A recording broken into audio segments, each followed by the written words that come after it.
तो एपिसोड के शुरू में हमें दिखाया जाता है कि यूकी सब बच्चों के साथ टेंगिन को समन कर लेती है in the barriers of his tomb of the star. Tengen सबको उनकी सोर्सर स्पेशलिटी और ओरिजिन से पुकारकर उन्हें वेलकम करता है instead of saying their real names. Yuki को ये बात अजीब लगती है कि टेंगिन ने यूकी को नहीं वेलकम किया, तो टेंगिन अपने इरादों से बताता है कि वो श्योर नहीं था कि लास्ट टाइम उसे लगा कि यूकी शिवगुरु और केनजाकू के साथ काम कर रही है, मगर सिंस इट्स कंफर्म कि यूकी यूजी लोगों के साथ है तो टेंगिन उसे भी वेलकम कर ही लेता है। अब बच्चे सबसे पहले उससे केनजाकू और कर्लिंग गेम्स का पूछते हैं। मेगमी उससे प्रिजन रैम के बारे में भी पूछता है क्योंकि गोजो वहीं पर सील्ड है, जहाँ टेंगिन केनजाकू को नीरोतोशी कामू कह के पुकारता है, जिससे हमें पता चलता है कि नीरोतोशी एक बहुत ही पावरफुल सोर्सर था अपने टाइम का, जिसकी बॉडी केनजाकू ने अपने वश में करके भयानक एक्सपेरिमेंट्स करते हुए चोसो और उसके भाइयों को जन्म दिया था। उसने यूजी की माँ को भी पोजेस किया हुआ था। यूजी भी उसी का बेटा है, जिससे ये बात क्लियर होती है कि यूजी और चोसो सगे भाई हैं। So back to the episode. Tengen इन्हें कर्लिंग गेम्स और केनजाकू के गंदे इरादों से क्लियर करता है, मगर इस सबसे पहले वो एक कंडीशन रखता है जिसके मुताबिक उसे 2 बच्चे चाहिए होंगे उसे बैरियर्स के अंदर गार्ड करने के लिए। उटा को शॉक लगता है ये सुनकर, क्योंकि टेंगिन तो एक इमोर्टल बीइंग है, उसे क्या जरूरत प्रोटेक्शन की, वो भी उसी के बैरियर्स के अंदर। माँ की भी तंज करते हुए दिखाई देती है, जिसे लगता है कि टेंगिन को भी गोजो की तरह सील हो जाने का डर है। यूकी भी आवाज उठाती है और साफ साफ इनकार कर देती है उसे गार्ड प्रोवाइड करने के लिए, क्योंकि वो नहीं जानती कि टेंगिन को कितने समय के लिए गार्ड करना है। टेंगिन सफाई देते हुए अपनी खुद की कंडीशन के बारे में बताता है, लेकिन उससे भी पहले वो केनजाकू के मेन ऑब्जेक्टिव को हाईलाइट करता है, जिससे हमें पता चलता है कि केनजाकू पूरे जापान के लोगों की एवोल्यूशन अपने हाथों करना चाहता है। वो चाहता है कि तमाम लोग स्ट्रॉन्ग जुजुत्सु सॉर्सरर्स बन जाएं, इन्हें प्रोटेक्शन की जरूरत ही ना पड़े। जैसा कि हर बंदे को पकड़ पकड़ के इवॉल्व करना बेहद मुश्किल है, Kenjaku is planning to take over Tengen, ताकि वो जापान की पॉपुलेशन को टेंगिन के साथ एब्जॉर्ब करके एक ही बार में उन सबको इवॉल्व कर दे, क्योंकि जुजुत्सु वर्ल्ड में सिर्फ टेंगिन के पास ही ऐसी पावर्स हैं। यूकी उनसे पूछती है कि वो सब हजारों साल पुराने हैं, उन्होंने पहले ऐसा क्यों नहीं फेस किया। टेंगिन उन्हें बताता है कि पहले वो हमेशा ह्यूमन फॉर्म में ही बनकर रहा है और हर 500 साल में सिर्फ एक मर्तबा ही उसका स्टार प्लाज्मा वेसल जन्म लेता है, जिसमें वो अपने आप को ट्रांसफर करता है टू रिमेन ह्यूमन। मगर 12 साल पहले जब उसकी वेसल आमानाई ने जन्म लिया तो टोजी ने उसे मार दिया, जिसकी बदौलत टेंगिन अपनी ह्यूमन फॉर्म बरकरार नहीं कर पाया और एक हायर फॉर्म ऑफ कर्स्ट में इवॉल्व हो गया। वो ये भी बताता है कि वो सबको दिखाई जरूर दे रहा है, मगर वो अभी भी छुपा हुआ है, यानी कि वो एक टाइम पर मल्टीपल जगह एग्जिस्ट कर सकता है। अब टेंगिन बताता है कि उसकी इसी कमजोरी की वजह से केनजाकू उस पर हमला कर सकता है। सिंस केनजाकू अभी सुगुरु के शरीर में है, वो उसकी कर्स स्पिरिट मैनिपुलेशन के जरिए टेंगिन को एक कर्स की तरह इजीली एब्जॉर्ब कर सकता है। अगर ऐसा हो गया तो केनजाकू को टेंगिन के बैरियर टेक्निक्स मिल जाएंगे, जो पूरे जुजुत्सु वर्ल्ड की फाउंडेशन है। ऐसा ना हो इसलिए टेंगिन को 2 लोगों की जरूरत है जो उसे एट ऑल टाइम्स प्रोटेक्ट करें। ये बात सबको वैलिड लगती है और ये सुनते ही यूकी और चोसो उसके साथ रुकने और उसकी गार्डिंग करने के लिए वॉलंटियर करते हैं, जबकि बाकी लोग कर्लिंग गेम्स से रिलेटेड मिशंस के लिए आगे बढ़ते हैं। तो गाइस, आगे कर्लिंग गेम्स के रूल्स को मैं डिस्कस करने जा रही हूँ। अगर आपको रूल्स को डिटेल में समझना है तो आप मेरे चैनल पर उनकी एक्सप्लेनेशन वीडियोस देख सकते हैं, जिससे आपको और भी अच्छे से उसके रूल्स का अंदाजा हो जाएगा। बैक इन द एपिसोड, टेंगिन उन सबको समझाता है कि कर्लिंग गेम एक बहुत ही बड़ी जुजुत्सु रिचुअल है जो जापान भर में 10 बैरियर डिफाइंड कॉलोनीज के जरिए चल रही है, यानी कि सब कॉलोनीज को केनजाकू ने बैरियर्स के जरिए कनेक्ट किया हुआ है। अगर इनमें से कोई भी बाहर निकलने की कोशिश करे तो सीधा मारा जाएगा। इस गेम में सिर्फ करंट सोर्सर्स ही नहीं बल्कि पुराने जमाने के सोर्सर्स भी शामिल हैं, जो कि नए शरीर में जन्म लेकर आए हैं। साथ ही वो सिविलियंस भी शामिल हैं जिन्हें जबरदस्ती कर्स यूजर्स बना दिया गया बाय केनजाकू, जिसने सुगुरु की बॉडी में उसकी कर्स टेक्निक का उपयोग करते हुए सब नॉन सोर्सर्स को सोर्सर बना दिया था in the end of jujutsu Kaisen season 2। टेंगिन ये क्लियर करता है कि कर्लिंग गेम केनजाकू से अलग और इंडिपेंडेंटली ऑपरेट करती है। अगर केनजाकू को मार भी दिया जाए तब भी गेम खुद ब खुद खत्म नहीं होगी, क्योंकि ये बाइंडिंग वाउस और रूल्स पर बेस्ड है जो बैरियर्स के अंदर परमानेंटली सेट किए गए हैं। गेम रूल्स सुनते हुए यूजी लोग गेम मास्टर का पूछते हैं, तो टेंगिन उन्हें बताता है कि गेम मास्टर्स का इंटरफेस एक कोगानी नाम का शिकिगामी है जो सब पार्टिसिपेंट्स को प्रोवाइड किया जाएगा, यानी कि केनजाकू ने इस तरह से गेम मोशन में सेट की है कि जिससे ये साबित हो जाता है कि गेम ही गेम मास्टर के तौर पर पार्टिसिपेंट्स को सर्व की जा रही है। इसमें तमाम पार्टिसिपेंट्स को लड़ना होगा, दूसरों को मारकर पॉइंट्स अर्न करने होंगे, और अगर कोई पार्टिसिपेट नहीं करता या पार्टिसिपेट करके पॉइंट्स नहीं बनाता तो उसे मौत की सजा मिलेगी। इस गेम का मकसद बिला वजह की मार कुटाई या एंटरटेनमेंट नहीं है, बल्कि तमाम जापान के स्केल पर कर्स एनर्जी बनाना और उसे प्योरीफाई करना है। इसके बाद बात होती है कि कर्लिंग गेम को कैसे रोका जा सकता है। टेंगिन बताता है कि गेम को रोकने के सिर्फ 2 ही रियलिस्टिक तरीके हैं। वो पहला लूप होल ये ढूंढता है कि गेम को खेला जाए, उसमें 100 लोगों को कत्ल करके 100 पॉइंट्स जमा किए जाएं और उन पॉइंट्स का यूज करके नए रूल्स ऐड किए जाएं जो सिस्टम को अंदर से तोड़ सकते हैं। ये सुनते ही यूजी दुखी हो जाता है, क्योंकि वो ऑलरेडी सुकुना के कत्ल किए हुए लोगों के लिए गिल्टी फील करता है। और दूसरा ऑप्शन ये है कि सातोरू गोजो को प्रिजन जेल से बाहर निकाला जाए, क्योंकि गोजो की स्ट्रेंथ इतनी ज्यादा है कि वो खुद ही पूरे सिस्टम को ओवरपावर कर सकता है। अब दोस्तों, यहाँ मुझे कंफ्यूजन है। पूरी एपिसोड में बार बार यही बताया गया है कि गोजो 12 साल पहले प्रिजन जेल में सील हुआ था, जबकि यूजी और बाकी सब स्टूडेंट्स 12 साल पहले भी उतनी ही एज के थे जितने के वो आज हैं। ये सब कैसे हुआ, मैं तो कंफ्यूज हूँ। तो अगर आपको इसका कुछ मालूम है तो काइंडली आप कमेंट्स में मुझे इसकी एक्सप्लेनेशन कर सकते हैं। करते हैं। And speaking of prison ramp, Tengen Yuji लोगों को प्रिजन रैम्प की बैक साइड ऑफर करता है,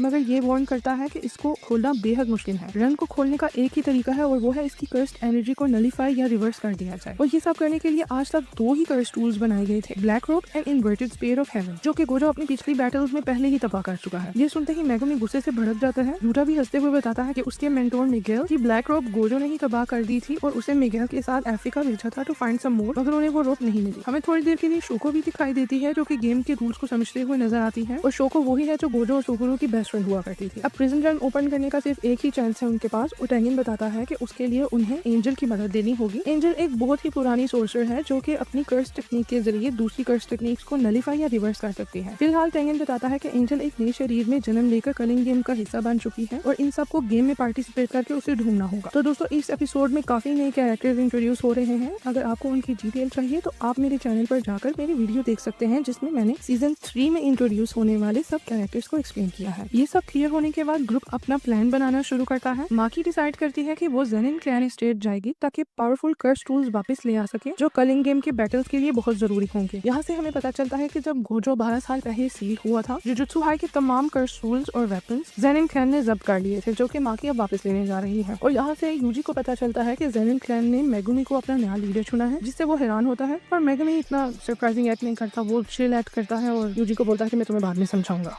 अब यूटा अकेला कलिंग गेम में एंटर करने का फैसला करता है ताकि इन्फॉर्मेशन गैदर कर सके, पॉइंट्स कमा सके और शायद एंजल को ढूंढ सके। यूजी और मेगुमी को किंजी हाकारी को ढूंढने की जिम्मेदारी दी जाती है, जो कि एक suspended 3rd year jujutsu high student है और जिसका कर्स टेक्निक गेम के अंदर काफी यूजफुल हो सकता है। यहाँ पर एक बहुत ही फनी सीन दिखाया जाता है। यूजी को डर लगता है कि वो मेगुमी के साथ अकेला जा रहा है, क्योंकि उसे डर है कि सुकुना दोबारा उसकी बॉडी को पोजेस करके मेगुमी को अपने काम के लिए इस्तेमाल ना कर ले कहीं। इसीलिए उसने यूटा से प्रॉमिस किया था कि अगर उसमें सुकुना आए तो यूटा उसका कत्ल कर दे। मगर सिंस यूटा अपने प्लान की तरफ जा रहा है तो यूजी को डर है कि वो कहीं सुकुना के थ्रू मेगुमी को कत्ल ना कर दे, मगर Megumi is ready to die, वो ऐसा बोल भी देता है। तो दोस्तों, एपिसोड के एंड में यूजी का ग्रुप अलग अलग डायरेक्शन में निकल जाता है अपने अपने मिशन के लिए। अब कलिंग गेम पूरी तरह एक्सप्लेन हो चुकी है, उसके रूल्स क्लियर हैं और ऑब्जेक्टिव सेट हो चुके हैं, जो कि कॉलोनीज के अंदर सर्वाइव करना, रूल्स को मैनिपुलेट करना, एंजल को ढूंढना, गोजो को फ्री करना है। ये एपिसोड पूरे आर्क का स्ट्रक्चर एस्टैब्लिश करता है, किंजाकू के प्लान को क्लियरली डिफाइन करता है और हर कैरेक्टर के फ्यूचर पाथ को सेटअप करता है। एपिसोड 4 की ओपनिंग होती है माकी से, जो कि सालों बाद अपने क्लैन के मेन हाउस जा पहुंचती है to retrieve the cursed tools her clan store in Gojo's absence. उसका सामना सबसे पहले नाया से होता है, जो तुरंत उसे पहचान लेता है। माकी को ये देख के हैरानगी होती है कि नाया उसे उसके चेहरे से पहचानता है, ना कि उसकी बैक साइड से। Since he is a misogynist, जो कि लड़कियों को सिर्फ सेक्स ऑब्जेक्ट की तरह ट्रीट करता है, तो वो उसे अपनी बकवास बंद करने को कहता है और ये सजेस्ट करता है कि वो यूटा और मेगुमी के साइड में कायम रहे, क्योंकि उसकी अपनी कोई पहचान नहीं। वो उसे ये भी याद दिलाता है कि ना ही उसके पास कोई कर्स एनर्जी है और अब तो उसकी शक्ल भी नहीं बची क्योंकि वो जल गई थी। तो इसलिए वो उसे ये भी याद दिलाता है कि अब वो किसी काम की नहीं रही। इसके साथ साथ ही वो उसे याद दिलाता है कि कैसे वो उसे बचपन में बुली किया करता था। इससे पहले वो उसे दोबारा बुली करे, माँ की आगे को बढ़ जाती है और उसकी बातों से उसको घंटा फर्क नहीं पड़ता। अब वो अपना कर्स ब्लेड हाथ में थामे कर्स टूल्स के हॉल की ओर बढ़ती है, जहाँ एक औरत उसे रोकने की कोशिश करती है, मगर माकी उसकी एक नहीं सुनती। इससे पहले औरत की शक्ल दिखे सीन्स पास्ट की एक फ्लैशबैक दिखाते हैं, जिसमें माकी मेगुमी से बात करते दिखाई देती है। वो उसे साफ साफ बताती है कि क्लैन का लीडर नाओगिता ज़ेनिन लास्ट टाइम उसी के साथ था शिबुया इंसिडेंट में, और उसकी यही इच्छा थी कि क्लैन का नेक्स्ट लीडर मेगुमी बने और उसके तमाम टूल्स और ट्रेजर्स मेगुमी ही पोजेस करे। मेगुमी को इन सब से फर्क नहीं पड़ता और वो माकी को परमिशन दे देता है to become the next clan leader, since Maki और उसकी जुड़वा बहन माई की एक ही इच्छा थी क्लैन को लीड करना। माकी क्रिटिकल थिंकिंग करते दिखाई देती है। उसका मानना है कि वो भी क्लैन को लीड नहीं कर सकती because of Mai who also wants to lead the clan. Scenes वापस प्रेजेंट में शिफ्ट होते हैं, जहां हमें दिखाया जाता है कि माकी को और कोई नहीं बल्कि उसकी अपनी माँ ही रोक रही है हॉल में जाने से। उसकी माँ क्लैन में रहते हुए एक काम वाली नौकरानी बन के रह गई है, ये उसके लिबास से ही जाहिर होता है। दूसरी तरफ हमें माकी के अंकल्स नाया और जिनीची दिखाए जाते हैं, जो कि क्लैन के फ्यूचर की बातें करते दिखाई देते हैं। जिनीची ये मानता है कि अगर मेगुमी को क्लैन का लीडर बना दें तो वो जापान की 3 मेन क्लैन में अपना स्टेटस ऊंचा कर सकते हैं, क्योंकि मेगुमी के उन क्लैन लीडर्स के साथ अच्छे ताल्लुकात हैं। तो इन मेन फैमिलीज में Zenin clan, Gojo clan and कामो क्लैन है। गोजो तो जैसे मेगुमी का दूसरा पिता था, और कामो क्लैन की बात की जाए तो उसका नेक्स्ट लीडर अपने बाप के बाद चोसो खुद है, व्हिच एक्सप्लेन्स कि कैसे मेन क्लैन मेगुमी को लीडर बनता देखकर ज़ेनिन क्लैन को फौरन से अपना इक्वल एक्सेप्ट कर लेंगे। नाया एकदम से चौंक जाता है ये सुनकर, क्योंकि उसे लगता था सब उसके नेक्स्ट लीडर बनने के फेवर में है। जिनीची फौरन से अपनी स्टेटमेंट स्टेटमेंट चेंज करता है ये बोलते हुए कि सिंस जुजुत्सु हेडक्वार्टर्स ने ये लॉ पास किया है कि अगर कोई गोजो को उसकी सीयू से आजाद करने की कोशिश करे तो वो जुजुत्सु वर्ल्ड का गद्दार माना जाएगा। लिहाजा जुनिची प्रपोज करता है कि क्यों ना एक तीर से 3 शिकार करें और मेगुमी, माकी और माई को गद्दार एक्यूज करके उनका कत्ल कर दें ताकि वो जुजुत्सु हेडक्वार्टर का फेवर गेन कर सके। और वैसे भी ये बात सच है कि वो गोजो को आजाद करने के चक्रों में है, जो कि इस वक्त जुजुत्सु हेडक्वार्टर्स में एक क्राइम समझा जाता है। दूसरी तरफ माकी फाइनली हॉल में पहुंचती है जहां उसके पिता ओगी ज़ेनिन पहले से ही उसके इंतजार में खड़े होते हैं। माकी एकदम शॉक में चली जाती है to see Mai beaten up on the ground in Ogi's feet. जी हाँ, ओगी को अपनी बेटियों से इतनी नफरत है कि वो उनका कत्ल करने तक वो तैयार है, क्योंकि ज़ेनिन क्लैन बेटों को तरजीह देता है, बेटियों को नहीं। This explains why Maki and Mai ran away ages ago. Maki उसे अपने ब्लेड से मारने आती है मगर वो उसको अपने ब्लेड से पहले ही जख्मी करता है। और यहाँ बहुत ही बुरा सीन दिखाया जाता है जहाँ माकी और माई दोनों ही मौत का सामना करते हुए दिखाई देती हैं। ओगी माकी और माई दोनों को घसीटते हुए डंजन की तरफ ले जाता है और इवन तो उसकी दोनों बेटियां मौत के कुएं में हैं, वो उन्हें बातें सुनाता है कि कैसे उनकी वजह से वो क्लैन का नेक्स्ट लीडर नहीं बन सका और उसका भाई नाओबिता उसकी जगह ले गया क्योंकि उसने बेटों को जन्म दिया हुआ था। वो अपने फेलियर्स का सारा इल्जाम अपनी बेटियों पे डालता है। वो उन्हें फाइनली डंजन में फेंकता है जहाँ उसने लो ग्रेड कर्सेस को कैद कर रखा है। उसे लगता है कि दोनों बेटियों को भूखे कर्सेस खा जाएंगे, इससे पहले कर्सेस उन पर हमला करें। माई होश पकड़ती है और माकी को इस हालत में देखकर रोती है। वो उसे अपनी गोद में रखती है और अपनी सीक्रेट कर्स टेक्निक का इस्तेमाल करती है। वो अपने आप को और माकी को उसकी सबकॉन्शियस में ले जाती है जहाँ दोनों बहनें एक बीच पर सही सलामत दिखाई देती हैं। वो माकी से शेयर करती है कि उसकी कर्स टेक्निक कुछ खास नहीं, इसलिए उसने आज से पहले किसी को बताया नहीं ताकि उसकी बेइज्जती न हो। अब वो माकी को चार्ज देती है और बोलती है, बहन जो करना है अब आगे तुमने ही करना है, क्योंकि मैं आगे ही वुंडेड थी और कर्स टेक्निक इस्तेमाल करने से मेरी मौत के चांसेस मजीद बढ़ गए हैं। वो वहाँ से जाने लगती है मगर माकी उसको रुकने का बोलती है। माई थोड़े समय के लिए रुककर उसे बोलती है कि ज़ेनिन क्लैन में ट्विंस को वैसे भी बैड लक समझते हैं, जबकि बाकी की दुनिया ट्विंस को एक ही समझती है। इसलिए वो एडवाइस करती है कि माकी उसके हिस्से की लड़ाई करे और पूरे क्लैन को डिस्ट्रॉय कर दे। वो उसके हाथ में एक व्हीट का ग्रेन देकर गायब हो जाती है। उसकी कर्स्ड एनर्जी से माकी वापस जिंदा हो जाती है, मगर माई को मरा देखकर उसकी आंखों में आंसू आ जाते हैं। उसके सामने सारे लो ग्रेड कर्सेस भी आ चुके होते हैं। वो माई और अपना ब्लेड हाथ में लेकर कर्सेस को एक्सरसाइज करने के लिए आगे बढ़ती है। उसके पिता को अचानक से फीलिंग आती है कि सारे कर्सेस को किसी ने एक्सरसाइज कर दिया है, यानी खत्म कर दिया है। तो वो फौरन से अपनी कर्स टेक्निक एक्टिवेट करता है, ये बोलते हुए कि जोन सी भी बेटी ने ये किया है वो उसकी हड्डियों तक को तोड़ डालेगा। इससे पहले वो कुछ करे माकी उसके सर के ऊपर वाला हिस्सा अपने ब्लेड से काट देती है, जिससे उसकी इंस्टेंट मौत हो जाती है। इसके बाद माकी क्लैन के मेन हाउस की तरफ चल देती है और उसके माइंड में एक ही आवाज होती है और वो होती है माई की, जो उसे बोल रही होती है पूरे क्लैन को तबाह कर दो। अचानक से क्लैन की आर्मी सबको माकी के बारे में अलर्ट करती है, जिसमें क्लैन के स्ट्रॉन्गेस्ट एल्डर्स और क्लैन की आर्मी का कैप्टन सामने आता है। रिलेशन में ये बताया जाता है कि क्लैन का हर बच्चा उनकी पर्सनल आर्मी में सर्व करता है, यानी कि पूरा क्लैन माकी के अगेंस्ट खड़ा हो जाता है। माकी यहाँ ओरा फार्म करते हुए पूरी आर्मी से लड़ती है अकेले में। शी शोज नो मर्सी और जो भी उसके सामने आता है वो उसको अपने ब्लेड के साथ काट कर रख देती है।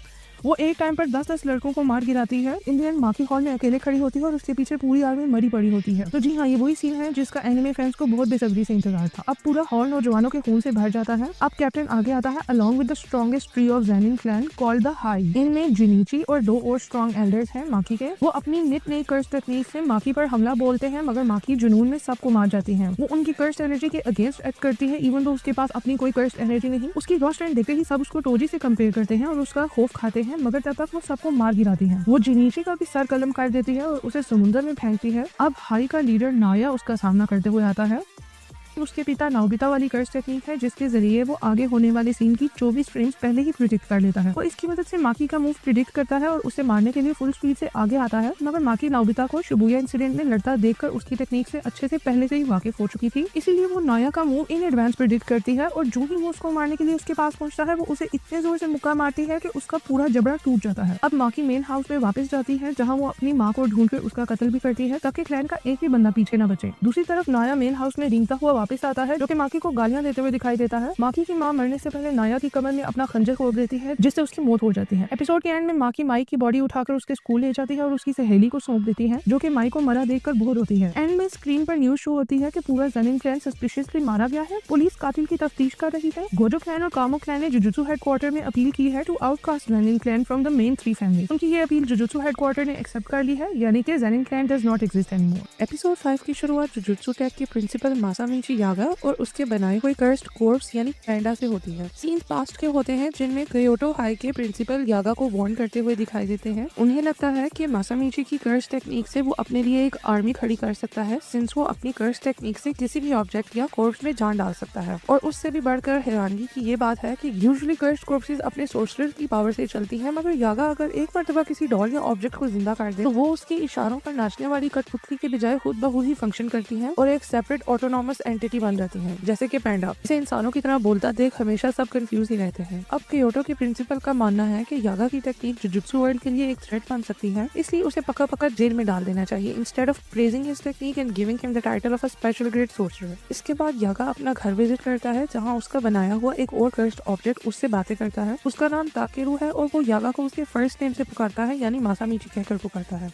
यागा उसे बताता है कि वो वापस जुजुत्सु टैग काम के सिलसिले से लौट रहा है और उसे वापस आने में टाइम लगेगा। आने से पहले वो ताकेरू को प्रॉमिस करता है कि वो उसे उसकी माँ से मिलवाएगा। उसके निकलने से पहले ताकेरू और बाकी कर्स्ड डॉल्स उसको उदासी के साथ अलविदा बोलती हैं। इसके बाद हमें प्रेजेंट के सीन्स दिखाए जाते हैं, जहाँ हमें पैंडा और कुसाकाबी दिखाई देते हैं। कुसाकाबी पैंडा को बोलता है कि वो सिर्फ इसलिए उसकी मदद कर रहा है क्योंकि वो यागा को बचाना चाहता है, and since he owes Yaga a favour he wants to help Panda so he can rescue Yaga. Scenes वापस माजी की ओर लौटते हैं, जहाँ यागा ताकेरू को गार्डन में लेकर जाता है, जहाँ वो एक आदमी और व्हील चेयर पर बैठी एक औरत को वेलकम करता है। वो उन्हें एडवांस में वार्न करता है कि वो जिस ताकेरू को पेश करने जा रहा है वो उनका छोटा बेटा ताकेरू नहीं है, जो कि रियल लाइफ में मर चुका है, क्योंकि वो एक कर्स्ड ऑब्जेक्ट है जिसके अंदर उसने ताकेरू की सोल इन्फॉर्मेशन एंड पर्सनैलिटी डाली हुई है। इसके बावजूद ताकेरू की माँ उसे देखकर अपनी व्हील चेयर से उठकर उसकी ओर भागने की कोशिश करती है, मगर गिर जाती है। अब सीन वापस प्रेजेंट में आते हैं और हमें यागा दिखाया जाता है on the run after headquarters ने उसे मौत की सजा सुना दी थी for thinking that he cooperated the Shibuya incident. रास्ते में उसे क्योटो हाई के प्रिंसिपल, जिनका नाम योशिनोबु गाकुगाजी है, गली में घेर लेते हैं। वो उसे फोर्स करते हैं कि वो अपनी सीक्रेट टेक्निक रिवील करे, जिसके जरिए वो डॉल्स में जान डालकर उन्हें ऑटोनॉमस बना देता है। ऑटोनॉमस मींस खुद ब खुद चलने वाला जीन। उसके बाद गाकुगाजी अपनी कर्स्ड टेक्निक साउंड एम्पलीफायर का इस्तेमाल करते हुए अपनी गिटार की आवाज को कर्स्ड वेव्स में तब्दील करके यागा की ओर एमिट करता है, जिनसे यागा की छाती पर बहुत गहरे घाव बन जाते हैं और वो मौत का सामना करते हुए दिखाई देता है। जब वो रोड के किनारे मर रहा होता है, वो रिवील करता है कि सबसे पहले वो किसी भी बॉडी की इन्फॉर्मेशन को सोल इन्फॉर्मेशन में तब्दील करता है, जिसके बाद वो उसे कर्स्ड ऑब्जेक्ट की कोर में प्लेस करता है। वो अगला मेन राज फाश करता है, ये बताते हुए कि ये सब काफी नहीं, बल्कि कर्स्ड ऑब्जेक्ट को ऑटोनॉमस बनाने के लिए वो एक ऑब्जेक्ट में 3 कंपैटिबल सोल्स डालता है, यानी कि ऐसी सोल्स जो एक दूसरे से मिलती हो और उनकी अच्छी बॉन्डिंग बनती हो। वो अपनी कर्स्ड टेक्निक से मेक श्योर करता है कि वो सोल्स हर टाइम एक दूसरे को ऑब्जर्व करती रहे, जिसकी बदौलत ऑब्जेक्ट्स में फाइनली सेल्फ अवेयरनेस पैदा होती है और वो ऑटोनॉमस बन जाते हैं। ये सुनकर गाकुगाजी शॉक हो जाता है। उसी वक्त वहाँ पर पैंडा एंट्री मारता है, जो कि यागा का बनाया हुआ कर्स्ड ऑब्जेक्ट है। वो गाकुगाजी पर हमला नहीं करता क्योंकि ये उसकी नेचर में नहीं है। वो उल्टा यागा को अपनी बाहों में थामे रोना शुरू कर देता है। सीन्स फाइनली हमारे लीड्स यूजी एंड मेगुमी की तरफ शिफ्ट होते हैं। उन्हें टेंगन की बताई हुई बातें याद आती हैं, जो कि उन्हें हाकारी के सीक्रेट फाइट क्लब की लोकेशन बताता है और सावधान रहने के लिए बोलता है, क्योंकि हाकारी के फाइट क्लब में काफी कर्स्ड यूजर्स मौजूद हैं। मेगुमी को टेंगन से पता चलता है कि हाकारी सॉर्सरर्स की लड़ाई करवाता है in front of non sorcerers to make money, जो कि जुजुत्सु हेडक्वार्टर्स के सीक्रेसी आर्टिकल्स को वायलेट करता है। अब मेगुमी और यूजी फाइनली फाइट क्लब की बिल्डिंग के बाहर पहुंचते हैं। मेगुमी यूजी को कपड़े चेंज करने का बोलता है, क्योंकि उसे लगता है कि अगर हाकारी को पता चला कि ये जुजुत्सु हाई से हैं, तो वो भाग निकलेगा। यूजी मजाक में पूछता है कि वो लोग भला कब जुजुत्सु वालों के साथ हैं, सिंस वो गोजो को सपोर्ट करते हैं। मेगुमी बोलता है कि भाई हम ग्रे जोन में हैं और ऐसा सिर्फ हाकारी को लगता है बुद्धू, हम एक्चुअली जुजुत्सु वालों की तरफ से नहीं हैं। अब गैराज में हाकारी के सिक्योरिटी गार्ड्स उन्हें रोकते हैं। मेगुमी अचानक से बड़े बड़े झूठ बोलकर गार्ड्स को कन्विंस करता है कि हम यहाँ फाइट क्लब में पार्टिसिपेट करने आए हैं। गार्ड्स फाइट क्लब मूवी की रेफरेंस देते हुए बोलते हैं कि तुम्हें नहीं पता, फाइट क्लब का पहला रूल है that you do not talk about fight club. Megumi झट से बोलता है कि उसने उस बंदे को कत्ल कर दिया था जिसके मुंह से इस फाइट क्लब का गलती से जिक्र निकला। गार्ड्स अचानक से बुद्धू बन जाते हैं क्योंकि हाल ही में उनका एक फाइटर गायब हुआ था। मेगुमी यूजी का नाम दर्ज करवाता है as a fighter since he thinks he is better than him. साथ ही गार्ड्स को हाकारी की कॉल आती है, जो सिर्फ यूजी को अंदर आने की परमिशन देता है। मेगुमी फिर भी उसके साथ आगे बढ़ता है। रास्ते में वो अपने प्लान की सारी स्ट्रेटेजी डिस्कस करते हैं। मेगुमी बाहर रहकर पार्किंग लॉट में छानबीन करेगा, जबकि यूजी पूरी बिल्डिंग में झांका-तांकी करेगा और हाकारी से मिलने की कोशिश करेगा। मेगुमी यूजी को झूठ बोलने का कहता है, क्योंकि उसे लगता है कि अगर उनकी असलियत आपको पता चल गई तो उनके हाकारी के मिलने के चांसेस कम हो जाएंगे, और फिलहाल ये बहुत जरूरी है कि वो हाकारी को ढूंढकर उसे अपने साथ कलिंग गेम में शामिल करें, क्योंकि यूटा ने साफ साफ बोल दिया है कि हाकारी उससे भी ज्यादा ताकतवर है। कलिंग गेम्स को भी सिर्फ 9 दिन रह गए हैं, अगर उन्होंने इन दिनों में पार्टिसिपेट ना किया तो वो लोग मारे जाएंगे। अब यूजी फाइनली अंदर पहुंचता है, जहाँ वो गार्ड से चपड़ी चपड़ी बातें करके हाकारी की जानकारी निकलवाने की कोशिश करता है। गार्ड उसे सबसे पहले 2 मेन रूल्स बताता है। Rule number 1 is that Yuji is not allowed to run away. उसे वही फाइट करेगा जहाँ ऑडियंस उसे देख सके, और दूसरा रूल ये है कि वो अपनी कर्स्ड टेक्निक्स नहीं यूज कर सकता। बुद्धू यूजी को लगता है कि ये रूल सेफ्टी के लिए बनाया गया है, इसलिए वो कॉन्फिडेंस के साथ बोलता है कि उसे कोई मसला नहीं है अगर वो टेक्निक्स यूज कर भी लेगा। गार्ड उसी वक्त उसे याद दिलाता है कि उनकी ऑडियंस नॉन सॉर्सरर्स है, व्हिच मींस वो उनकी कर्स्ड टेक्निक्स को नहीं देख सकते। अगर वो होने वाली फाइट देख ही नहीं सकते तो वो इंटरेस्ट कैसे लेंगे, और अगर वो इंटरेस्ट ही नहीं लेंगे तो वो कैसे पैसा नीछावर करेंगे। आगे बढ़ते हुए वो यूजी को फाइनली बताता है कि हाकारी से तब ही मिला जा सकता है जब आप उसको इम्प्रेस कर जाओ और वो आपके लिए फेक फाइट्स प्लान करे, यानी कि हाकारी पैसों के चक्करों में मैच फिक्सिंग भी करवाता है, और उन मैचेस को एंटरटेनिंग बनाने के लिए वो मैचेस की स्क्रिप्ट खुद लिखता है। यूजी जल्द ही रिंग में उतरता है अपने ओपोनेंट से लड़ने के लिए, ये सोचकर कि आज तो उसे हाकारी को इम्प्रेस करना ही है। जब वो आगे बढ़ता है तो उसे पता चलता है कि उसका ओपोनेंट और कोई नहीं, अपना पैंडा ही है। पैंडा भी उसे देखकर खुश हो जाता है। दूसरी तरफ हमें हाकारी दिखाया जाता है, जो अपनी गर्लफ्रेंड किरारा के साथ मॉनिटर रूम में बैठा होता है। उसे पैंडा के पास मैचे से यकीन हो गया है कि पैंडा को हराना आसान काम नहीं, मगर उसकी बात गलत निकलती है जब पैंडा यूजी के साथ इशारों में हारने का प्लान बना लेता है। वो और यूजी बहुत ही बेकार किस्म की फेक फाइट करते हैं एंड शैडो बॉक्सिंग करते हैं। यूजी छलांगे लगाकर हर स्टोरी पर जाके ऑडियंस के सामने फाइट करता है, जिससे क्राउड बहुत ही एंटरटेन होती है और चीयर करती है। इन द एंड पैंडा खुद नीचे गिर जाता है और हार खा लेता है, जिससे हकारी इंप्रेस होकर यूजी को अपने पास बुलवाने का अंदेशा अपने गार्ड को देता है। किरारा उसे पूछती है कि वो भला कैसे किसी से भी मिलने को तैयार हो गया है। वो उसे बोलता है तुम मेरी सिक्योरिटी जो मौजूद हो तो मुझे कैसा डर। वो किरारा को भेजता है टू रिसीव यूजी। दूसरी तरफ पैंडा पार्किंग लॉट में मेगमी को मिलता है और बताता है कि कैसे वो इस फाइट क्लब में फंस गया था इन ऑर्डर टू अप्रोच हकारी। वो बताता है कि हकारी मॉनिटर रूम में बैठता है, जिसके ऊपर किरारा ने एक ऐसा बैरियर बना रखा है जो सबको उस रूम से उतना ही दूर करता जाता है जितना कि वो उस रूम के करीब होना चाहे। इसी वजह से पैंडा ने बहुत कोशिश की, मगर वो बैरियर नहीं तोड़ पाया और हकारी को नहीं कन्फ्रंट कर पाया। उसे अब यूजी की टेंशन होने लगती है, सिंस उसे मालूम है कि यूजी अपना कवर इजीली ब्लो कर देगा, सिंस उसे झूठ बोलना नहीं आता। अब किरारा यूजी को रिसीव करती है और हकारी के ऑफिस में ले जाती है। हकारी एक अपॉर्चुनिस्ट निकलता है जो कि यूजी को जॉब ऑफर करता है। वो बोलता है कि मेरा 1 घंटे के लिए काम करने से तुम मिलियंस बना सकते हो, मगर क्या काम है वो जानने के लिए तुम्हें मुझे 2 लाख देने होंगे। बातों ही बातों में वो यूजी को बताता है कि उसकी यही स्कीम है लोगों से पैसे बटोरने की, और दूसरी ये कि वो गैम्बलिंग पसंद करता है। वो गैम्बलिंग सिर्फ पसंद ही नहीं करता बल्कि उसे अपना पैशन और असूल मानता है। उसे लगता है कि गैम्बलिंग खुद बुरी चीज नहीं है, बल्कि लोग इसे तभी बुरा मानते हैं जब वो इसमें हारते हैं। लिहाजा वो सबको एक झूठी तसल्ली देकर उनके पैशन को गैम्बलिंग के थ्रू कंट्रोल करना चाहता है। वो यूजी को बोर्ड में पोजीशन भी ऑफर करता है, ये बोलते हुए कि मुल्क के जो हालात हो रखे हैं बिकॉज ऑफ सोर्सरर्स जिनका पर्दाफाश हो गया है एंड हेडक्वार्टर जो हिल चुका है, ये सब का फायदा उठाते हुए वो अपने इलीगल बिजनेस को एक्सपेंड करना चाहता है। वो यूजी के लिए शराब भी निकालता है, मगर यूजी मना करता है पीने से, ये बोलकर के वो अंडर एज है। हकारी को लगता है कि यूजी इसलिए नहीं पी रहा क्योंकि इसको बहुत जल्द चढ़ती है। अचानक से हकारी को किरारा की कॉल आना शुरू हो जाती है जो बंद होने का नाम नहीं लेती। हकारी उसको इग्नोर करते हुए गोजो को याद करता है और बताता है कि गोजो भी ऐसा बंदा है जिसको बहुत जल्दी चढ़ती है। यूजी एकदम नर्वस होकर उसे बोलता है कि भाई गोजो कौन है, वो पहली बार ये नाम सुन रहा है। ये सुनते ही हकारी को उस पर शक हो जाता है और वो उसे कहता है कि सोर्सर होते हैं तुम्हें गोजो का नहीं पता, इसका मतलब तुम सच में जुजुत्सु हाई की तरफ से हो। इससे पहले यूजी अपनी उसे स्टोरी एक्सप्लेन करे, हकारी उस पर हमला बोल देता है और बताता है कि किरारा उसे फोन के थ्रू इशारा ही कर रही थी कि यूजी इज अ मोल। और इसी के साथ हमारा 5वां एपिसोड खत्म होता है। एपिसोड 5 की शुरुआत होती है मेगमी से, जो कि शैडोज में मूव करते करते हकारी की फाइट क्लब की सिक्योरिटी को एम्बुश करते दिखाई देता है ताकि वो फाइट क्लब के अंदर घुस सके। प्लान को आगे बढ़ाने के लिए पैंडा भी उसकी मदद करते दिखाई देता है, जो कि 2 सिक्योरिटी गार्ड्स के सामने क्यू रखते करता है। जो ही वो उसके पास आते हैं, पैंडा उन्हें पलक झपकने से पहले मार गिराता है और मेगमी को लेकर मॉनिटर रूम की ओर बढ़ता है ताकि वो दोनों यूजी को बचा सके, क्योंकि उन्हें मालूम है कि यूजी ज्यादा देर हकारी के सामने नहीं टिक पाएगा since he is too innocent to lie. अब वो रास्ते में किरारा को गुजरते देखते हैं। पैंडा उसे देखकर एकदम सोच में पड़ जाता है कि आखिर ये हकारी के साथ क्यों नहीं है, यानी लाजमी कुछ गड़बड़ है। इतने में ही किरारा भी पैंडा और मेगमी को देख लेती है। उसकी मेमोरी इतनी शार्प होती है कि वो मेगमी को गैराज वाली सीसीटीवी फुटेज से फौरन पहचान लेती है। वो सोचती है कि अगर पैंडा इसे अंदर तक ले आया है, इट मींस कि ये सब लाजमी जुजुत्सु हाई वालों की तरफ से किसी एजेंडा के साथ यहाँ आए हैं। साथ ही उसे याद आती है कि बाप रे पिंक पानों वाला लड़का भी इन्हीं लोगों के साथ आया था, यानी यूजी भी जुजुत्सु वालों की तरफ से है। वो फौरन से हकारी को फोन करती है to make him aware about Yuji being an imposter. उसकी यही कॉल पिछली एपिसोड में कॉन्टेक्स्ट ऐड करता है कि किरारा को कैसे शक पड़ा यूजी लोगों पर और उसने क्यों हकारी को एपिसोड 5 के एंड में कॉल की और कैसे हकारी उसकी कॉल के आते ही यूजी पर टूट पड़ा। न मूविंग ऑन, मेगमी किरारा को कॉल मिलाते देख उस पर हमला कर देता है। वो अपनी 10 शैडोज कर्स टेक्निक इस्तेमाल करता है, अपने शिकिगामी डीमन डॉग को समन करता है जो कि किरारा पर हमला करता है। जो ही वो डॉग किरारा के पास पहुंचता है, एक बहुत ही स्ट्रॉन्ग फोर्स उसे पीछे की तरफ पुश करती है, जिससे वो जहाँ मेगमी के ऊपर गिरता है। इससे मेगमी को रियलाइज होता है कि पैंडा ने उसे पहले ही बताया हुआ था किरारा की कर्स टेक्निक के बारे में, वो क्या पावर होल्ड करती है।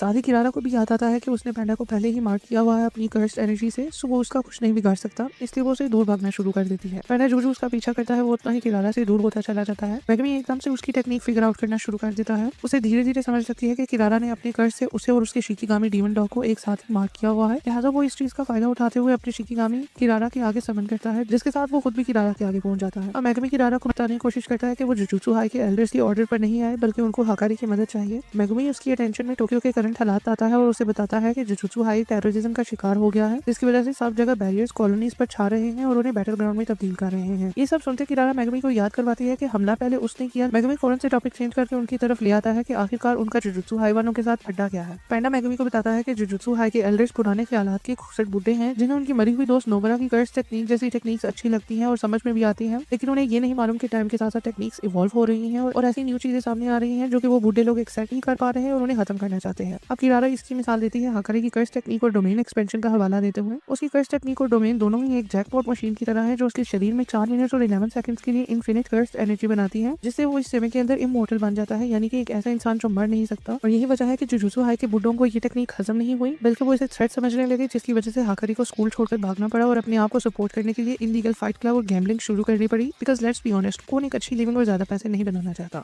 मेगमी अब किरारा को कन्विंस करने की कोशिश करता है कि वो ये सब एक्सेप्ट करता है और हकारी की मदद चाहता है, और वो ये भी बार बार बताता है कि वो उन बुढ़े कंजर्वेटिव्स की तरफ से नहीं आया। किरारा को फिर भी ये सब झूठ लगता है और वो मेगमी से पूछती है कि उन लोगों के पास तो गोजो जैसा इंसान मौजूद है जो कि उनका पिछवाड़ा तक धो देता है अगर कोई छोटा सा भी मसला हो जाए, और उन्हें हकारी की क्या जरूरत है। मेगमी उस सोच के साथ उसे अपडेट करता है कि शिबुया इंसिडेंट में गोजो को सील कर दिया गया था, जिसकी वजह से बात इधर तक आ पहुंची है कि उन्हें हकारी जैसे स्ट्रॉन्ग फाइटर्स की जरूरत है। अब यहाँ किरारा ऐसी शक्ल बनाती है जिससे पैंडा और मेगमी को ये बात कंफर्म हो जाती है कि किरारा उन्हें बिलीव नहीं करती, इसलिए वो लड़ाई दोबारा कंटिन्यू करते हैं ताकि किरारा को हरा सके और उसकी अटेंशन गेन कर सके, सिंस वही सिर्फ एक ऐसी है जिसकी बात हकारी सुनेगा। दोस्तों, यहाँ आपने कंफ्यूज नहीं होना, मैं सीन्स को छोड़कर किरारा की कर्स टेक्निक को आसान शब्दों में समझाने वाली हूँ। तो किरारा की कर्स टेक्निक का नाम लव रॉन्डेवू है और वो इस टेक्निक के द्वारा अपनी कर्स एनर्जी रिलीज तो करती है मगर उसे डायरेक्ट यूज नहीं कर सकती, इसलिए वो रैंडम चीजों या लोगों को मार्क कर देती है अपनी एनर्जी से, यानी निशान लगा देती है अपनी कर्स एनर्जी का, जिसका असर बाद में दिखाई देता है। एक मर्तबा वो चीजों या लोगों को मार्क कर दे तो वो एक दूसरे को छू नहीं सकती, उन्हें बहुत ही स्ट्रॉन्ग फोर्स एक दूसरे से दूर कर देती है, जैसे कि पैंडा और मॉनिटर रूम का दरवाजा। वो चीजों या लोगों को एक साथ भी मार्क कर सकती है, जैसे कि उसने अभी मेगमी और उसके डॉग को एक साथ ही मार्क किया था, जिससे वो एक दूसरे को छू सकते हैं। लेकिन अगर अलग से मार्क किए हुए लोग एक दूसरे तक पहुंचना चाहें तो उन्हें सारी मार्क चीजों या लोगों से एक ऑर्डर जो कह लो कि एक सीक्वेंस के साथ गुजरना होगा, जो कि किरारा ने खुद डिसाइड किया हुआ होगा। मेगमी किरारा से फाइट करते समय खुद ही ये टेक्निक धीरे धीरे फिगर आउट कर लेता है, thanks to his step sister, जिसने उसे सितारों की कॉन्स्टलेशन के बारे में एजुकेट किया हुआ था इन टाइम्स व्हेन टोजी और उसकी दूसरी बीवी अपने अपने बच्चों को छोड़कर भाग निकले थे और मेगमी अपनी स्टेप सिस्टर के साथ अकेला रह गया था। बैक टू द टेक्निक, किरारा भी सितारों की कॉन्स्टलेशन का हिसाब रखती है। वो इन जनरल एक सदर्न क्रॉस कॉन्स्टलेशन का ज्यादा इस्तेमाल करती है। इस कॉन्स्टलेशन को पढ़ा जाए तो हमें पता चलता है कि इस कॉन्स्टलेशन में 5 स्टार्स होते हैं, सबका एक अपना ही यूनिक सीक्वेंस है और इसी सीक्वेंस को फॉलो करते हुए किरारा अपने टारगेट्स को मार्क करती है। अब मैं इस टेक्निक को बेहतरी से समझाने के लिए एग्जांपल दूंगी।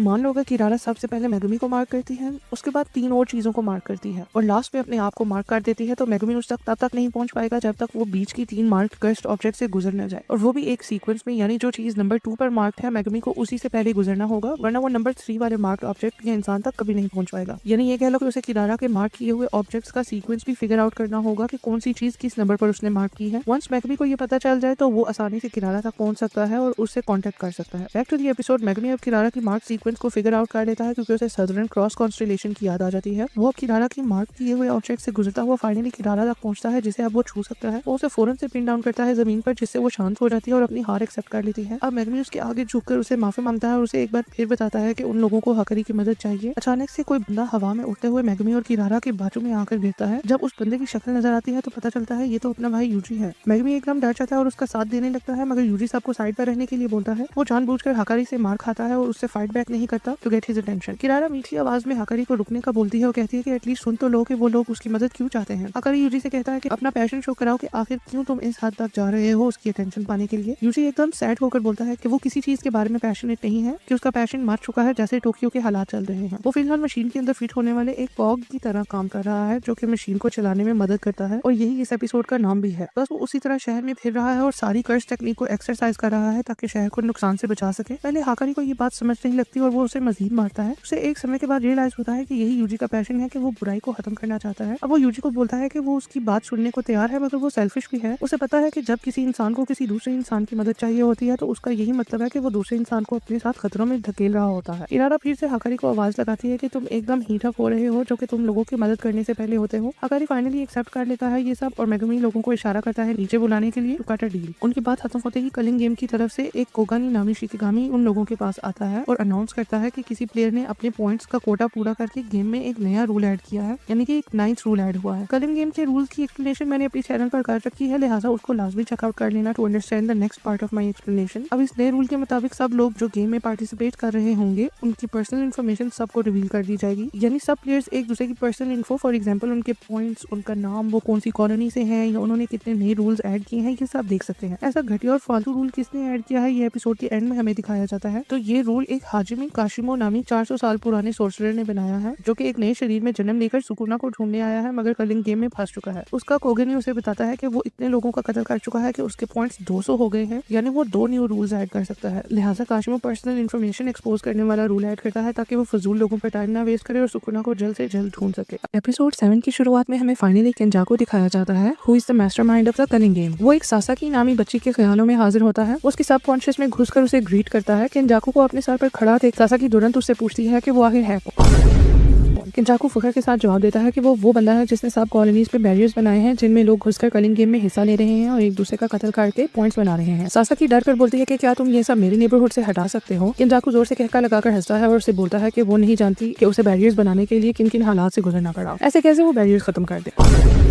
इस दौरान वो सासाकी को बातों में ये बताता है कि कलिंग गेम का हेडक्वार्टर एक बाजू ही में पाए जाने वाला एग्जीक्यूशन सेंटर है जहां लोगों को सजा के तौर पर कत्ल किया जाता था। वो फाइनली सासाकी को ऑप्शन देता है कि वो या तो बैरियर के अंदर रहकर लड़े या फिर बैरियर से बाहर निकल जाए। ये ऑफर किंजाकू तकरीबन हर बंदे को दे रहा है शुरुआत में और ये चॉइस सिर्फ एक ही बार सबको ऑफर होगी। वो सासाकी को बताता है कि अगर वो बाहर निकलना चाहती है तो उसका बस हाथ थाम ले और वो जागने पर बैरियर के बाहर होगी। अब सासाकी उसका हाथ थामती है और वहाँ से अंधेरे की ओर धीरे धीरे चलना शुरू कर देती है। जब वो अपनी सबकॉन्शियस से निकलकर शहर में पहुंचती है तो किंजाकू उसे शुक्रिया बोलता है for being a good friend to his son. Sasaki एकदम कंफ्यूज हो जाती है कि ये आखिर कौन से बेटे की बात कर रहा है। वो अचानक से जागती है और अपने आप को बैरियर के बाहर पाती है और लोगों के साथ। क्राउड में उसे अपने हाई स्कूल के ओकल्ट क्लब का मेंबर इगुची मिलता है। जी हाँ, यहाँ से हमें पता चलता है कि सासाकी और इगुची यूजी के हाई स्कूल फ्रेंड्स हैं जो कि मिलकर हॉरर रहस्य सॉल्व किया करते थे सीजन 1 में, और इन सब ने ही मिलकर सुकुना की पहली फिंगर ढूंढी थी जो कि किंजाकू ने खुद ही प्लांट की थी जब वो सुगुरु की बॉडी में नया आया था। सासाकी इगुची से कैच अप करती है जिसके दौरान उसे रियलाइज होता है कि किंजाकू शायद यूजी की बात कर रहा था, पर उसे समझ नहीं लगती कि ऐसा कैसे हो सकता है। ये तो सिर्फ हम ही जानते हैं कि किंजाकू यूजी की मॉमी के शरीर में घुसकर यूजी के पिता के थ्रू प्रेग्नेंट हुआ था for the sake of his master plan, जो कि हमें आगे पता चलने वाला है। अब सीन यूजी लोगों के ग्रुप की तरफ आते हैं। अकारी फाइनली शांत होकर उनकी बातें सुनने के लिए बैठता है उनके साथ। यूजी और मैगमी उसे बताते हैं कि उनके हालात टाइट चल रहे हैं क्योंकि गोजो को सील कर दिया गया है। अकारी को बहुत बुरा शॉक लगता है। उसका बिहेवियर अब टोटली चेंज हो चुका है और वो अब काफी फ्रेंडली दिखाई देता है। हालात को देखते हुए पैंडा सबको बताता है कि उनके प्रिंसिपल भी मर चुके हैं। सबको पैंडा के लिए बुरा लगता है क्योंकि प्रिंसिपल यागा उसके पिता की तरह थे, मगर पैंडा बहुत ही जिगरे वाला बंदा होता है। वो बोलता है कि यार उसके पिता शिबुया इंसिडेंट में नहीं मारे गए बल्कि गाकुगान जी के साथ लड़ाई करते वक्त मारे गए। इवन तो वो यागा की मौत पर फूट फूट कर रोया था, वो अब सबको दिलासे देता है कि कोई बात नहीं, सब ठीक हो जाएगा। हकारी को भी दुख होता है कि जो दो वाहिद बंदे उसके साथ अच्छा बर्ताव करते थे वो दोनों ही ऐसे हालात से गुजरे, एक मारा गया और एक सील हो गया। ये सब सुनने के बाद हकारी फाइनली उनकी मदद करने को तैयार होता है। वो वॉलंटियर करता है कि वो उनके प्लान में हिस्सा लेकर कलिंग गेम को खत्म करने की कोशिश करेगा, मगर ये बोलता है कि इस सब के बदले में उन सबको उसका एक काम करना होगा। जब वो पूछते हैं कि कैसा काम, तो वो खिचखिचाते हुए बोलता है कि जुजुत्सु वालों के लॉस को चेंज करने में उसकी मदद करनी होगी ताकि वो भागना बंद करे और सब सोर्सर्स में इज्जत के साथ दोबारा इंटीग्रेट हो सके। उसे ये काम नहायत ही मुश्किल दिखाई पड़ता है, लेकिन यूजी सुख का सांस लेते हुए बोलता है कि इसमें तो कोई बड़ी बात ही नहीं, ये बहुत ही आसान काम है उनके लिए। अगर इसको डांटने ही लगता है इस बात पर कि मैगमी बीच में आकर बोलता है कि वो उसकी मदद करेगा सिंस वो ज़ेनिन क्लैन का सरबराह बन चुका है। हकारी को ऐसा झटका लगता है जैसे कि उसका जैकपॉट लग गया हो। वो मन ही मन में सोचता है कि गोजो और यागा से ज्यादा शौक तो उसे इस बात पर हुआ है। उसे मैगमी की बात सुनकर तसल्ली हो जाती है कि जुजुत्सु हाई की 3 बिग फैमिलीज में से एक फैमिली उसका सपोर्ट अगर करे तो लॉज वाकई ही उसकी फेवर में चेंज हो सकते हैं। हकारी एकदम मीठा बांधकर मैगमी को दोस्त बनने की ऑफर लगाता है। यहाँ इन बुद्धुओं को आइडिया ही नहीं कि माकी दीदी ने ज़ेनिन क्लैन का वजूद तक मिटा दिया है। अब मैगमी कोई क्लैन का हेड नहीं है। पैंडा खुश हो जाता है और सबको कहता है कि आप डिसाइड करो कि कौन सा बंदा कौन सी कॉलोनी में जाएगा, और याद करता है कि यूटा पहले ही एक कॉलोनी में गया हुआ है। अचानक से एक कोगानी हाजिर होता है डिंग डोंग करते हुए। इस दफा कोगानी रिवील करता है कि वो रूल शूल बताने नहीं आया मगर उसे असाइन किया गया है फॉर यूजी। यूजी अचानक से हैरान होता है कि उसने अभी गेम में हिस्सा ही नहीं लिया तो उसे कोगानी कैसे असाइन हो गया। यहाँ हमें पता चलता है कि किंजाकू इस कदर चालाक कर्स था कि उसने हजारों साल पुराने सोर्सर्स के साथ अलग अलग से पैक्ट साइन किए हुए थे कि वो उनको कर्स ऑब्जेक्ट बनाकर रीइनकार्नेट करेगा नए लोगों के शरीर में, मगर बदले में उन्हें उसके इशारों पर चलना होगा। सिंस उसने यही पैक्ट सुकुना के साथ भी साइन किया हुआ था तो सुकुना यूजी के नाम पर ऑटोमेटिकली गेम में पार्टिसिपेंट बन चुका है। सिंस उन सबको न्यू रूल का पिछले एपिसोड में पता चला था, यूजी अपने कोगानी को ऑर्डर देता है कि वो सब प्लेयर्स की इन्फॉर्मेशन उसे बताए। कोगानी अपने पेट में स्क्रीन खोलता है जिसमें यूजी स्क्रॉल करते हुए पार्टिसिपेंट्स के स्कोर्स चेक करता है। मैगमी उसे बोलता है कि ऐसी सेटिंग रखो जिसमें हमें सिर्फ 100 या 100 से ऊपर वाले पॉइंट्स वाले पार्टिसिपेंट्स शो हो। कोगानी उसकी नहीं सुनता सिंस वो सिर्फ यूजी को साइन किया गया है। अब यूजी उसे सेम ऑर्डर देता है तो कोगानी प्लेयर्स को सर्च करने लगता है। जितनी देर वो सर्च करता है मैगमी अपना दिमाग लड़ाता है और रियलाइज करता है कि गेम में 2 ही तरह के प्लेयर्स हैं। नंबर 1 पर वो हैं जो कि उसकी बहन सुमिकी की तरह जबरदस्ती गेम में ऐड कर दिए गए हैं और अब वो बैरियर से बाहर निकलने की कोशिश में है। एंड नंबर 2 पर किंजाकू के रिवाइव किए हुए पुराने जमाने के कर्सेस जो कि गेम में कोई इंटरेस्ट नहीं रखते, बस ऐसे ही रैंडमली लोगों का कत्ल कर रहे हैं और पॉइंट्स बना रहे हैं जब तक उनका अपना मकसद पूरा नहीं हो जाता। यूजी को फाइनली मैगमी के प्लान की समझ लगती है कि वो ज्यादा पॉइंट्स वाले प्लेयर्स को ढूंढ रहा है ताकि वो उनको कन्विंस करके उनके पॉइंट्स यूज कर सके और ऐसे रूल्स ऐड करवा सके जिनसे मैगमी की बहन सुमिकी आजाद हो सके। कोगानी 100 या 100 से ज्यादा पॉइंट्स वाले लोगों के नाम देता है। उसकी लिस्ट में नंबर 1 पर काशिमो होता है with 100 points after adding a new rule जो कि फिलहाल कॉलोनी नंबर 1 में है। एंड नंबर 2 पर हिगुरोमा है with 102 points in colony number 2। अब मैगमी सबको याद दिलाता है कि सबसे पहले उन्हें रूल नंबर 8 की रुकावट से बचना होगा।